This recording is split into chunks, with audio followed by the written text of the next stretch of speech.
In this circuit, R1 and R2 are in series and R3 is in parallel with the rest of the circuit.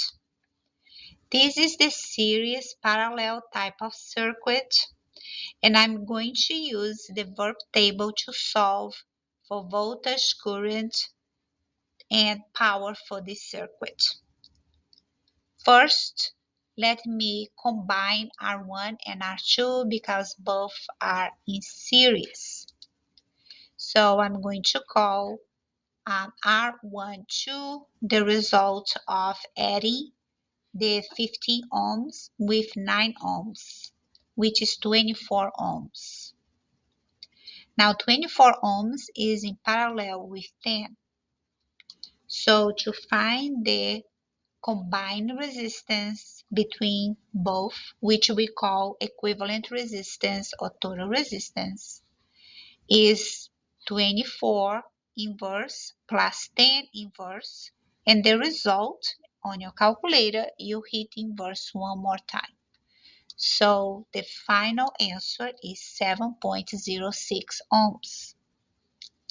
Now this is my total resistance and should be on this table right here for my total, 7.06 ohms.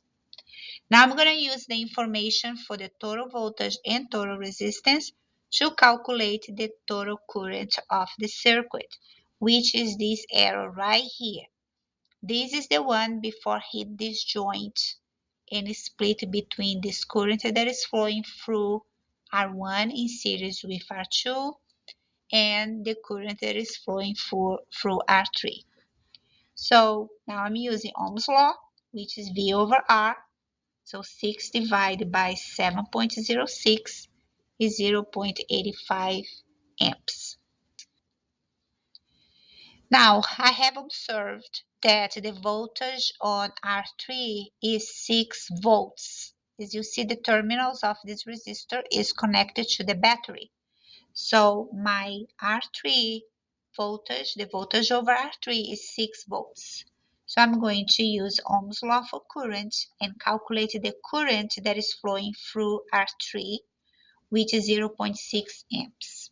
If this current is 0.85 and this current is flowing through R3 is 0.6, I can calculate the current on this R1, R2, which is 0.25. So 0.25 amps is the current flowing in this branch right here. Now I'm going to write this, 0.25.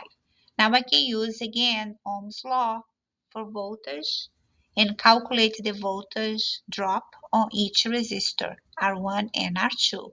So it will be 3.75 for R1 and 2.25 for R2.